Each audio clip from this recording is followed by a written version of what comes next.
Hello, everyone. I'm Patrick with VideoAmp. This is Michael. Maybe we just start with the simple, tell us who you are, what you do at Mondelēz. Well, hi, good morning. And first of all, I just want to say, thank you to Brand Innovators for inviting me and for VideoAmp and the rest of the sponsors for having me. I think it's great to, just see everybody, even though I can't see anybody because this light is horrendous. But yes, I am Michael Lampert. I'm the global marketing data lead at Mondelēz, aka the company that makes Oreo cookies. So between me working at Oreo and my wife working at TikTok, my children think we're about the coolest parents ever. I'm not sure that that's actually true. And I do work for Jonathan Halverson, who's our SVP and head of global media. I joined Mondelēz about 2 years ago, come Labor Day, after spending 25 years at the agency. So this is my first client-side gig. It's very different. Don't ask me which I like better. But I was brought in primarily to focus. So I was brought in to oversee all things global data. So is this working? All right. Thank you. That's great. We're going to talk about how data has a seat at the table and some of the thoughts you have there later. But maybe we start with privacy, since that's central to almost every brand in the world now. It's constantly changing, privacy, and it's constantly top of mind. And doesn't matter where you sit in the ad ecosystem. So I was wondering if you could share with us kind of what is the role of privacy for you and for the Mondelēz brands? Yeah, it's a great question. I mean, privacy is super hard and super complex. And I'm sure you'll hear some of the other clients talk about it. And it's really hard. And I think all what we're trying to do is make small steps against the journey every day. So for us, privacy is simply about two components: is what are we doing to ensure that everything we do puts the customer first and is completely privacy compliant. Because for us, especially with our brands that are such well-known brands, Oreo, Sour Patch Kids, Trident Gum, Ritz Crackers, it's not hard to get people to engage with Oreo. What is hard to do is to say, when they raise their hand and they start looking for a value exchange for their data, what are we doing from a technology point of view to make sure that we are respecting their privacy? Because getting them to engage is the easiest part when you work at a brand like Oreo. And it starts with super, non-sexy, behind the black curtain design of a site. Is the opt-in right? Has the opt-in been designed in a legal and compliant fashion? Is it updated in real time? How do you get, someone who may have opted out for Oreo to universally opt out for all Mondelēz brands? Or should you do it brand by brand? And how often should you do it? So we spend an enormous amount of time from a compliance and legal and media and data point of view, just trying to make sure that when people do raise their hand and tell us something about themselves, that we have the utmost respect for what they're giving us.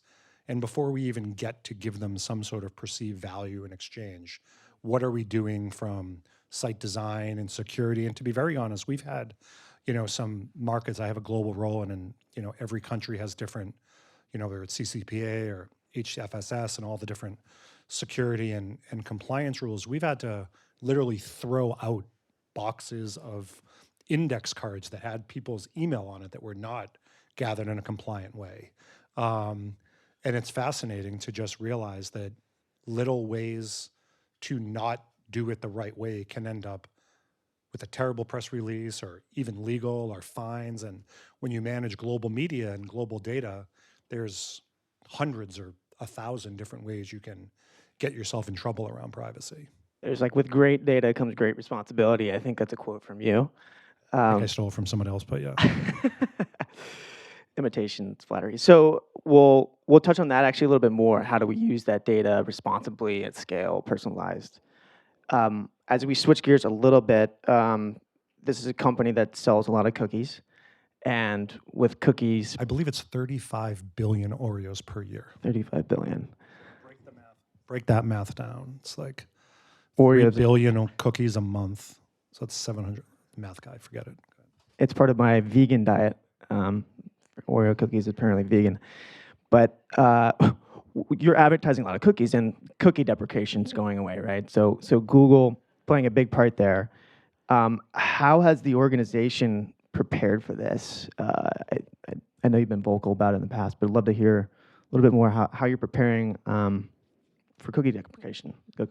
Well, I mean, I've been at Mondelēz for almost 2 years, and I'm the beneficiary of work that has been done for 3 years before I even got there. So we basically had moved away from the third-party cookie probably 3 years ago and moved to all things what we call zero first or second-party data.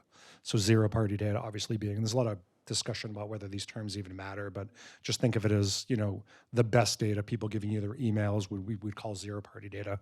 First-party data, obviously, just things through site and behavior and things that are captured through analysis, and then what we would call second-party data would be from our partners or from our retailers. And that's how we break it down. Cool. Thanks for What was the first part of the question? I forgot. I Sorry. think it was just more about how you're preparing for the deprecation. So because we've moved away from the third-party cookie, it's funny, I'm actually talking to Google, who's our global tech partner, about how we can go through really dorky, really in-depth analysis by market, by brand, and look at what percentage of impressions and campaigns actually still rely on third-party cookies. Because our goal is to get to zero. We're almost, in some markets, we're very close to zero third-party cookie compliant. Right. And the more that we can do, and the more that we can look at the math between why brands may be using that, we can get out of it as fast as possible, because we just find that from an ROI point of view, or just from, a math or strategic point of view, paying for things like third-party data just don't fit into the model that we have. We don't, like I said, we don't need to create behavioral segments around people who love Oreos. We're able to, capture that in a variety of ways. So for us, moving away from the cookie is both strategically smart. It's, privacy mandatory. Right. And it's just not a business model like in the old days when I used to work at the agency, and we worked on a huge direct response account like Vonage, where the entire campaign is focused on massive scale and behavioral targeting. We moved away from mass media targeting to more personalization years ago. So the cookie just doesn't make a lot of sense for us. So we've been preparing for it for 3 years and built the infrastructure along with the agency partners and Google to not really be in that business anymore. Okay, fair enough. That's great. So we're gonna stop talking about privacy a little bit and move on to more of the planning and buying side of things.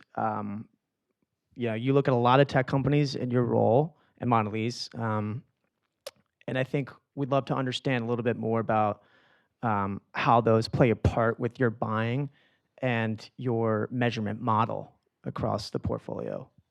So it's interesting, right? Like, we have a very different model than actually where I came from, at the agency for 25 years, is that we actually have made a strategic decision. My boss made, a strategic decision years ago that we were going to focus on a small number of partners. Right. So we're not, the days of having, 40, 50 media partners for every partner, every brand is over. We made the decision to focus on a small we probably only have, outside of local partners, we probably only have 5 or 10 media partners globally. And that's for a brand that spends over $1 billion a year. And we fundamentally believe that you can do more, bigger, better things with 5 or 10 partners than you can incrementally adding work onto, now there are obviously long tail partners, especially for global brands, but from a global point of view, we believe very much in the JBP, the joint business partner model. And, it's certainly not anything secret, but probably 80% of our spend probably goes to 5 partners. And we fundamentally believe in the incremental work that you can do to make one of your top 10 partners more strategic is better than going to chase an extra 1% of spend somewhere else that doesn't have much of an impact. And it's not the model that I used to come from. And we fundamentally only have, 2 or 3 tech partners. So what we're looking for is technology that is additive to what we're already doing. So we are a global partner of Google. Yep. So, it's very hard to unravel that type of complex, technology infrastructure. So what we're trying to do is work with Google and some of their partners and DataMonks and all those folks and try and figure out, are there any additive technologies that we can put into the stack that make it better? But we are, in terms of measurement, obsessed. It's an ROI-based model, which is somewhat, different for a CPG company. But we're very MMM focused. We're very portfolio managed. Where does that next dollar go? What is the value of each incremental dollar by channel, by data segment? And nothing that we do doesn't tie back to ROI. Right. And it's a very, very complex system because obviously CPG, we don't own the data. Right. 80% of our products are still sold in retail environments. Right. Probably 85%.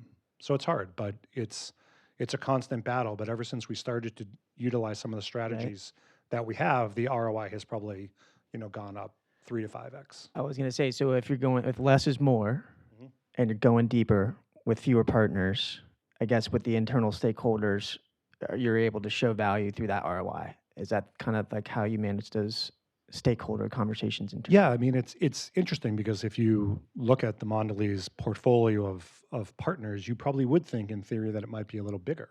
Right. But my boss and we have a strategy that wants us to do big things with a small number of people. Yeah. And like I said, the incremental value of going somewhere else outside of, and there's drawbacks. Listen, I'm not, there's a very good case to be made that, being reliant on, 5 or 10 partners is somewhat restrictive. But we fundamentally believe that, with focus comes better results. Right. Yeah. And we try and focus on doing more with the partners that we've chosen to focus on. And it's nobody that you wouldn't think about, but that's the mindset behind it, is bigger things with fewer people. Love it. Love the focus. So let's talk a little bit about how your agency model's set up for this and the role they play. Well, it's interesting because as someone who spent 25 years at the agency, I get yelled at all the time because I still refer to Mondelēz as them versus us, because I guess I can never leave the agency. And I can't decide whether I love the agency or can't stand it, but that's a different panel. But just like with our partners, we have a very consolidated agency model. And again, my boss and senior management, we come from a slightly different, methodology around this, where we fundamentally believe in the agency model. We are an agency first global brand. We really, to be honest, don't try and bring anything in-house. Right. We have, if I told you how many people manage the North American media team, it's remarkably small. Yeah. And we fundamentally believe that if you treat the agencies as adjunct staff, and that you have a small group of agencies based on, global or capabilities, that these integrated specialists will ultimately add more value to the brands than if you try to recreate an entire agency model internally. Yeah. So we have, significant internal capabilities, but we would never, I can't see a day where we would bring the entire global media operation in-house. Fair. So it's like this more of less, or this focus is also kind of ripples into the agencies and focusing on their core strengths. It does, and we have a small group of agencies. I mean, they're all asked to do the same scope of work, globally, but again, there's probably a benefit to having one agency or maybe having 3 or 4. But for us, the global first but not global only matters. Yeah. So we believe that there are, whether it's North America or all the way out to SEA in Asia, we believe that the integrated agency model adds more value for us than trying to either go with one, bring one date to the dance or build everything in-house. So great. Okay. I had a funny joke, but I forgot about it. No, tell a funny joke. I don't think I actually went to prom, believe it or not. It wasn't a really funny joke. All right. 20 years younger than me. So I went to the prom a very long time. I had 20 people in my graduating class, very small school, so we didn't have prom. When my prom, we didn't even have cell phones, so or Google, or that's fine. So we talked about data having an equal seat at the table. Can you expand a little bit on that for us? Yeah, it's really complicated. So back 3 or 4 years ago, my boss, who's in charge of media and creative and production, we have a mindset that the ultimate sort of utopian goal is putting creative, media, data, and production together. And 3 or 4 years ago, there was a very large global effort around creative, and then a very large global effort around consolidating media. And what we wanted to do then, and which was what I came in, is Mondelēz did a very good job of building very complex products, data spines that ingest trillions of impressions per day. What we weren't doing that great a job is getting the brand teams to give a crap, to understand why they should use all of these products. So when I say give data an equal seat at the table, it literally just means that when you are developing your new website, have you taken into account that data needs to be captured in a privacy compliant way? And where does that data that gets captured actually go? And then when it goes somewhere, how does it get used? Why is it being used? What do you expect from it? So there's an entire ecosystem that follows the infrastructure of data the same way as creative or media. And it, for every brand, it doesn't matter.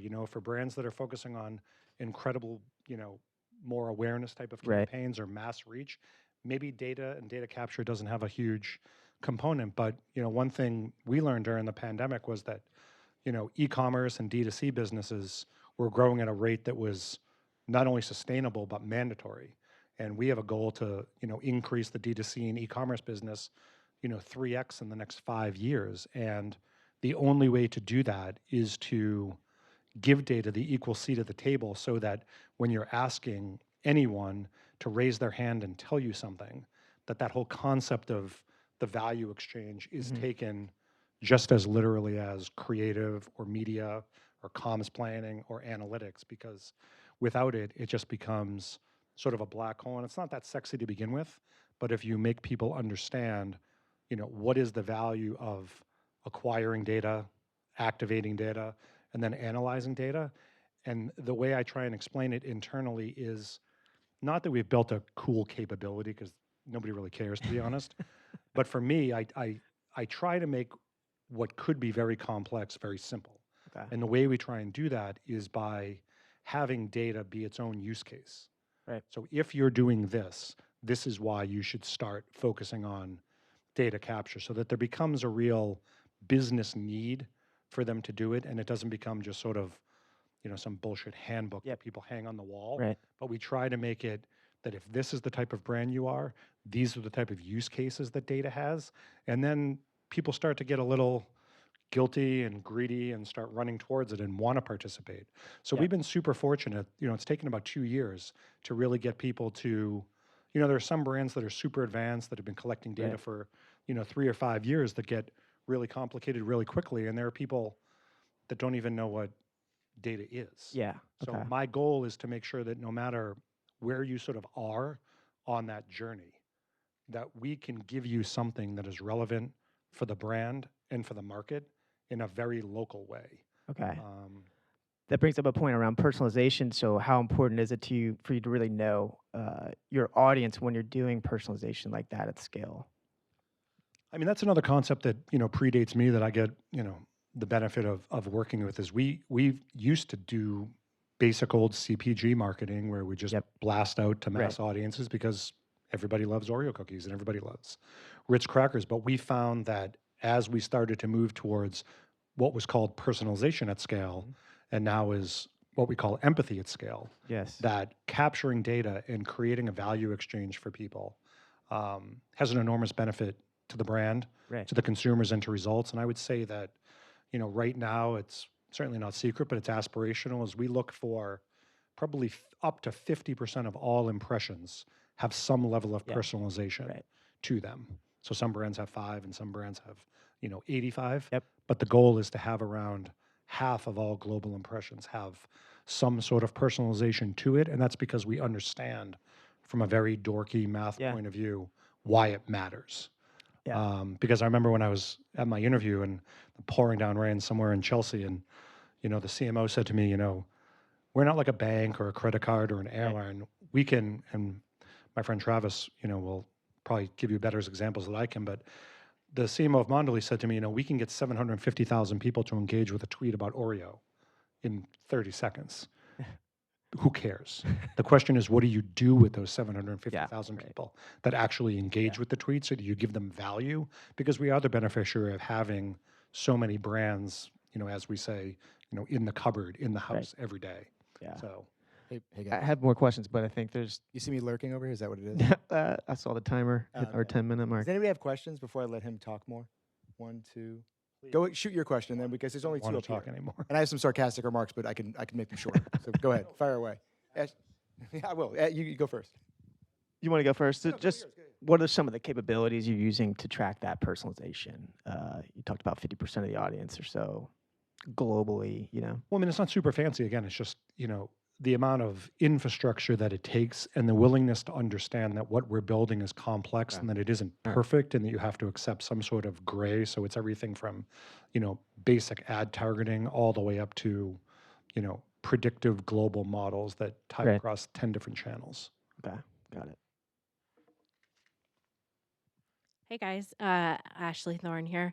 Great panel. I love the conversation. I'm kind of a data nerd myself. Michael, you mentioned zero-party data, and I haven't heard a lot of manufacturers or brands use that, and I love that. In addition to CRM data, do you consider first-party or zero-party data things that you get from your media execution or things that you're doing outside of just CRM? And if so, do you utilize your partners like Google to kind of collect that and analyze that, or is that something you guys are working on?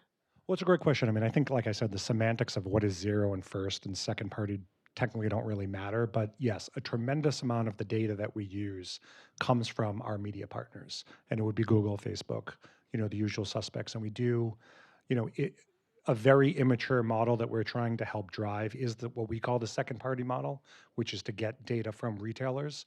I mean, if I could find a way to buy the data of people who buy Oreos, used to buy Oreos, or buy competitive products, I would buy it all. The problem is that the model doesn't really exist, and it's still too much of like the television model of the upfront value of media, where I'm not really interested in buying media. We're trying to buy data and technology. So for us, the holy grail is obviously people giving us their email, people raising their hand and saying, here's how you contact me, all the way through hopefully getting at some point, SKU level data for a supermarket in France about who buys loose biscuits.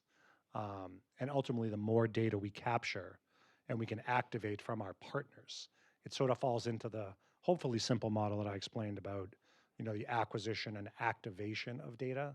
The source is, small all the way up to large, but we're trying to just figure out how we can get more and activate it as fast as possible. So I can't really see you, Ashley, but I hope that answers your question. Hello? Oh, hi. Hi, Michael. Quick question. You were talking about creating a value exchange with consumers for zero-party data. What are some things that have worked for your brand in terms of creating a good value proposition for customers wanting to share? I mean, it's a great question, and it's, people think it's much more complicated than it is. I try and make it more simple. It's sort of the concept of you don't want to serve an ad for a steakhouse to a vegetarian, right? So if you are getting people to engage with content about Oreo, the question is then what can we do to tie back creative media and creative to production? So is it something as simple as recipes? Is it something as simple as, how to bake with Oreos? And ultimately what we're trying to do is figure out by what we know about each individual person, what type of content would resonate with them the most in an ongoing fashion so that ultimately the content that they receive becomes less of an advertisement, but more something that they expect and that they want and that they'll spread the word about so that over time they expect that they'll be getting really cool shit from Oreo and that it isn't just, the same recipes or the same, type of content over and over again.